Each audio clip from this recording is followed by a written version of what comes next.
Hello. Welcome back to my channel.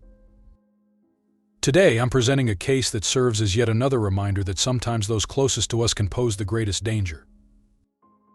The story of Ramon and Lulu Sosa is particularly shocking, and if you want to learn more, keep watching. It all began in 2015 in Montgomery County, Texas. Ramon Sosa lived in the Woodlands, a neighborhood there.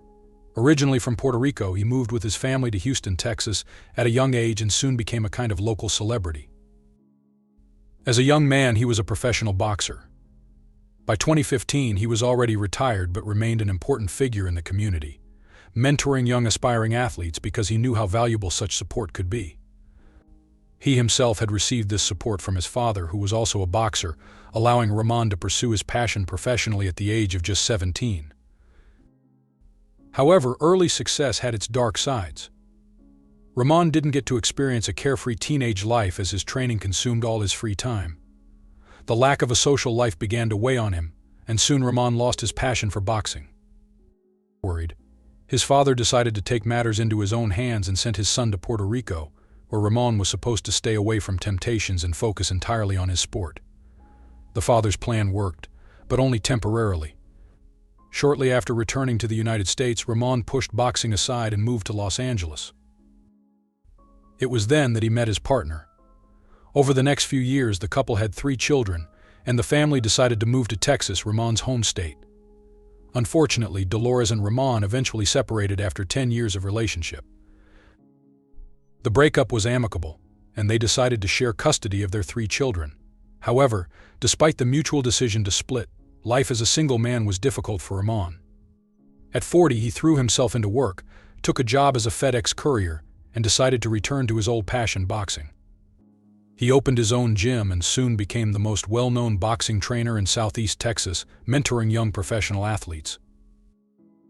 In 2005, Ramon met Mundo, who quickly became one of his closest friends. Mundo had a troubled past.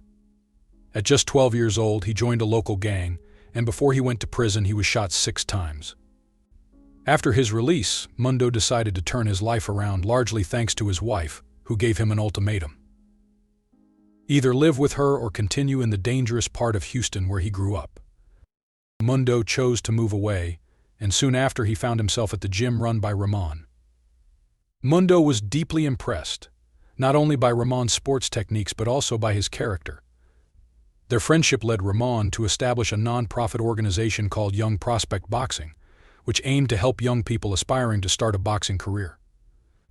Ramon especially welcomed kids from tough backgrounds and those involved in gang activities, which Mundo greatly appreciated, as it mirrored his own history. At that time, Ramon was happy for the first time in a long while, successful not only professionally but also in his personal life.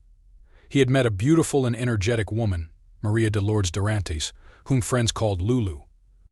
They first met at a nightclub in 2007. Maria immediately caught Ramon's eye, but they only started talking after she accidentally stepped on his foot while passing by. Naturally, she turned to apologize, and Ramon then asked her to dance. Shortly after, they became inseparable. A year and a half later, Ramon asked Lulu to marry him, and they tied the knot in 2009. Maria was originally from Mexico City and was born in 1974.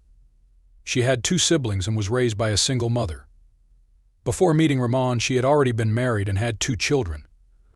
She had been living in the United States temporarily and only obtained American citizenship after marrying Ramon. They seemed to be the perfect couple, and nearly everyone around them supported their relationship except for Ramon's children.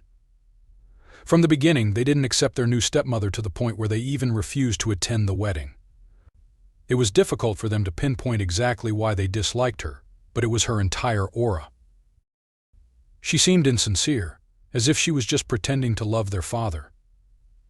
They felt she only tolerated them because she had to, while secretly waiting for them to grow up so she wouldn't have to deal with them anymore. It was as if she was always acting, playing the role of the perfect wife in front of their father. During this time, Lulu became heavily involved in running the business with her husband, and their gym, Woodlands Boxing, was bringing in $20,000 a month. Soon, Ramon and Lulu could afford to buy a new house, cars, motorcycles, and luxury clothes and accessories. Unfortunately, Ramon noticed that this lifestyle negatively impacted his wife's personality. Lulu became very self-centered and demanding. Everything had to go her way. She became increasingly controlling, even dictating how much time Ramon could spend with his children. The pressure this new personality put on their relationship led to the couple deciding to separate, although they continued to live under the same roof. They divided the house, with Ramon living on the ground floor while Maria, her children, and her mother occupied the upper floor. Ramon realized that ever since Lulu obtained American citizenship and money, she no longer needed him. During their relationship in 2013, the police received a domestic violence report that Lulu filed against her husband. She couldn't provide any evidence. Later, Lulu made similar reports several times, leading the police to visit their home, but the cases never went beyond the initial report, as there was no proof to support Maria's claims. Ramon was questioned each time, even subjected to a polygraph test, which he passed without any issues. Neither Ramon nor his wife faced any consequences since these were typical cases of he said, she said, making it impossible to prove either the husband's guilt or that his wife was lying. In 2015, Maria officially filed for divorce, and from the outset, it was clear this would not be an easy process. Lulu was determined to get as much of the shared assets and Ramon's wealth as possible. She had been persistent in her pursuit of her goals for years, but no one expected she would go as far as hatching a deadly plot. In early July 2015, during Ramon's absence, Lulu went to their gym with her daughter. Mundo was also there. At one point, Mundo overheard a conversation between the women, in which Lulu said she wanted Ramon dead. Shocked, Mundo immediately took her words seriously, knowing the serious issues in their marriage. He approached Lulu and asked if she was serious, and to his surprise, she admitted she was. Given Mundo's criminal past, Lulu had no qualms about confessing something so shocking. Mundo kept his composure, knowing the best strategy was to get as much information from her as possible. At one point, Lulu asked Mundo if he could help her find a hitman to kill her soon-to-be ex-husband. Mundo had to act quickly and decided to lie, claiming that he knew someone who could help her, a friend named Paco who was involved in contract killings. Mundo realized that if he gained Lulu's trust, he could control the situation from within and help his friend. He promised Lulu that he would return soon with more information. However, after this conversation, Mundo immediately contacted Ramon and told him everything. Although Ramon was aware of Lulu's ill feelings, he never believed she was capable of something so extreme. Initially, he thought Mundo was joking, but once he understood the seriousness of the situation, he was terrified. He knew they had to act very discreetly and cautiously to prevent Lulu from realizing she had been deceived and possibly finding another hitman. The challenge was to keep up appearances with Lulu while Ramon, during this time, still lived under the same roof as her. He knew that she wanted him dead, but he had to pretend everything was fine. Meanwhile, Mundo gathered as much information as possible, which he planned to hand over to the police. He maintained regular text message contact with Maria, telling her that Paco had agreed to carry out the job and that he needed a $100 advance to purchase a gun. Until this point, the men were not 100% sure if Lulu truly intended to go through with the murder. However, once she paid the advance, they knew they had enough evidence, and on July 15, 2015, they informed the police. The motive for the crime was clear: money. In her conversation with Mundo, Lulu admitted outright that if her husband died, she would not only receive his inheritance but also a payout from his life insurance and monthly payments from his pension. An important aspect of the murder plan was the timing. The man had to die before he and Lulu were no longer married, because then she would lose all the mentioned benefits and the money would go to his children.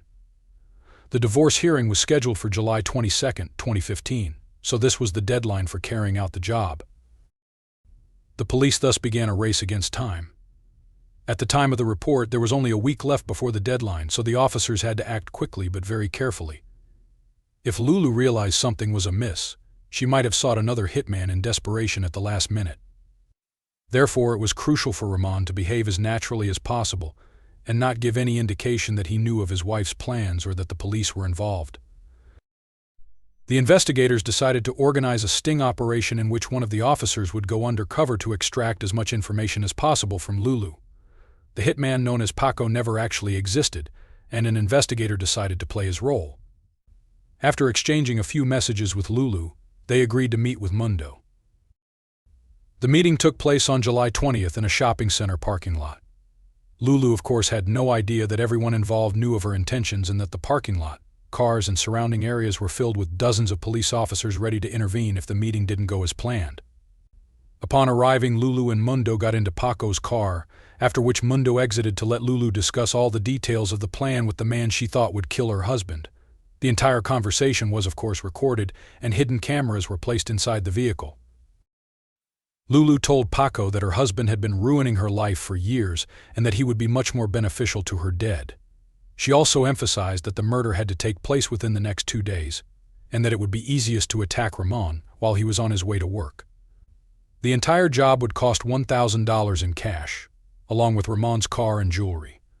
The total payment was supposed to be $14,000. The police officer handling the case thinks that Ramon was deluding himself until the end, believing that Lulu wouldn't do it.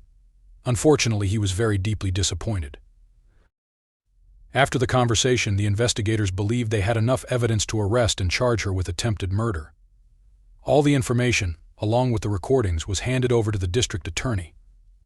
He admitted that the case was indeed incredible and tragic, but he still had some doubts about whether the evidence collected so far would be sufficient to obtain a conviction.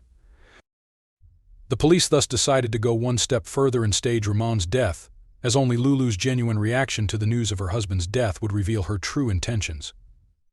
Up to that point, she still gave the impression of being a lost woman who had never had any run-ins with the law, and would certainly be capable of manipulating the jury and arousing their sympathy. To get her true reaction, it was necessary for her to believe that her husband was really dead. For this, they hired a special effects makeup artist whose job was to create a realistic gunshot wound on Ramon's temple. On July 21st, around 5 p.m., Ramon was taken by the police to the site of a shallow grave that had been dug for him. The final results of the photo session were amazing. Ramon truly looked like he had been dead for several hours. The operation was successful, but the most important part remained: confronting Lulu. In the evening, Lulu met with Paco, who showed her the photos and explained how the job had gone. Ramon had resisted, there had been a struggle, but ultimately he had been killed. When Lulu looked at the pictures, she seemed overjoyed.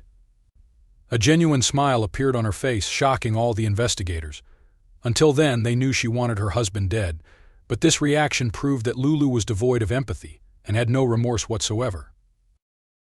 The next day, Ramon spent in hiding, placed in a hotel where he was not allowed to leave under any circumstances and where he had no access to a phone. Of course, his family and friends knew nothing, so their reaction to his disappearance was as genuine as possible. The following day, concerned relatives began calling Lulu, and she, of course, repeated that she had no idea where Ramon was. On July 23rd, the police arrived at her workplace at the gym and asked if they could ask her a few questions. They inquired about when she had last seen her husband and what might have happened to him. Lulu, of course, denied everything and explained that they were in the process of getting a divorce and rarely talked. She said she had noticed his absence and was worried about it for several days. During the conversation with the police, Lulu did not, of course, mention anything about the hitman she had hired. After about 15 minutes, the officers decided to arrest her, charging her with solicitation to commit first-degree murder. Upon hearing the reason for her arrest, Lulu immediately refused to make any further statements and requested a lawyer. The case quickly hit the media and became a sensation. Ramon could finally leave the hotel and contact his family for the first time in days. However, the news spread so quickly that Ramon's closest relatives learned about the case earlier from television. Ramon's mother, who didn't know English, was terrified when she saw Lulu's picture on the news along with the headline about the murder. She was convinced that her beloved son was also dead.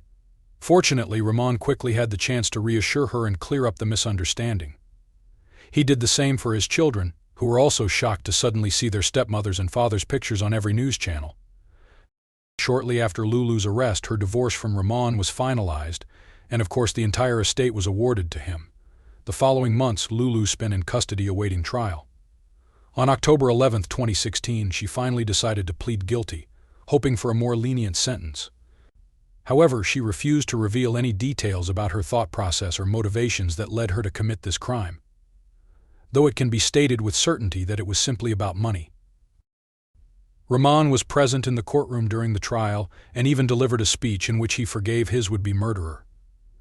Lulu, however, didn't look at him even once and didn't bother to apologize. Ultimately, the 42-year-old Maria de Lourdes Sosa was sentenced to 20 years in prison. Lulu was released from prison in October 2023 after serving only 7 years of her 20-year sentence. She was released on parole due to good behavior. Although she remains under supervision and must meet strict release conditions, Ramon fears that his ex-wife may want to seek revenge on him.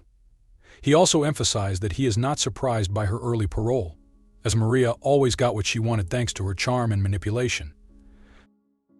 As of 2024, Ramon Sosa is doing well and has found happiness again after the traumatic events involving his ex-wife.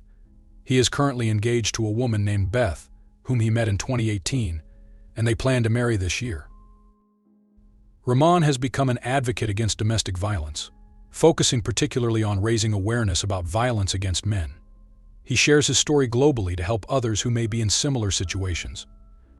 Ramon has also authored a book titled I Walked on My Own Grave, in which he details his harrowing experience and how he managed to survive the plot against his life. Please share your thoughts on this case in the comments below. Thank you very much for watching. Until next time.